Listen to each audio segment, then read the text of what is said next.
নমস্কার বন্ধুরা, আরও একটা নতুন রেসিপিতে আপনাদের স্বাগত জানাই। আজ আপনাদের দেখাবো খুব কম সময়ে কম উপকরণ দিয়ে সহজ পদ্ধতিতে চিঁড়ের পোলাও। পোলাও করার জন্য আমি এখানে একটু মোটা চিঁড়ে নিয়েছি।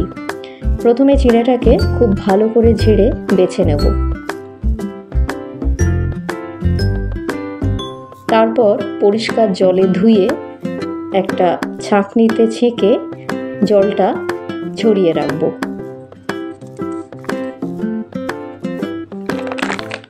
পোলাও করার জন্য আমার যে উপকরণগুলো লাগবে সেগুলো হলো টুকরো করা আলু, গাজর, দুটো কাঁচা লঙ্কা কুচি, একটা পেঁয়াজ কুচি আর কিছু কারি পাতা।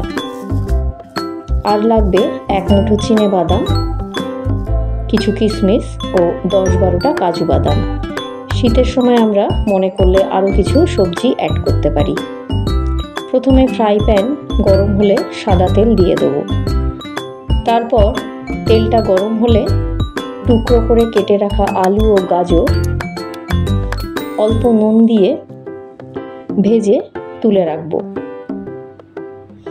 এই সময় গ্যাসের ফ্লেমটা আমি লো টু মিডিয়ামে রাখবো। তারপর একইভাবে চিনে বাদামটাও ভেজে নেব। চিনে বাদামটা ভাজা হয়ে গেলে ওই তেলে কাজু বাদামটাও হালকা করে ভেজে রাখবো। কিশমিশটা আর আলাদা করে ভাজবো না। এবারে রান্নাটা শুরু করা যাক। সব কিছু ভেজে নেওয়ার পর যে তেলটা ছিল ওই তেলেই প্রথমে কালো সর্ষে দিয়ে একটু নেড়ে চেড়ে কারি পাতাগুলো দিয়ে দেবো।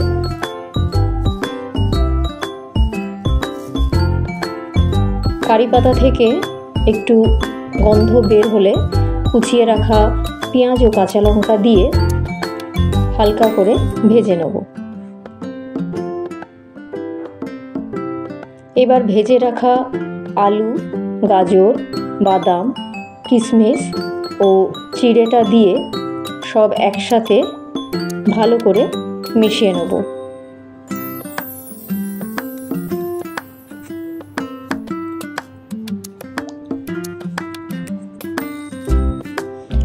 সব কিছু একসাথে মিশিয়ে নেওয়ার পর একে একে পরিমাণ মতো নুন, হলুদ, স্বাদ অনুযায়ী মিষ্টি দিয়ে আরও কিছু সময় রান্না করব।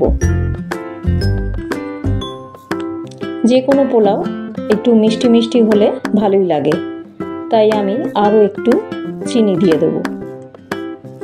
চিনিটা দিয়ে একটু নেড়ে চেড়ে গ্যাসটা অফ করে দিলাম। তারপর এটা আমি একটা প্লেটে ঢেলে গরম গরম পরিবেশন করব। চিঁড়ের পোলাও সকালে অথবা বিকেলের জলখাবারে খেতে বেশ ভালোই লাগে। রেসিপিটা কেমন লাগলো অবশ্যই কমেন্ট করে জানাবেন। ভালো লাগলে লাইক করে শেয়ার করবেন। নতুন ভিডিও দেখার জন্য চ্যানেলটাকে সাবস্ক্রাইব করবেন।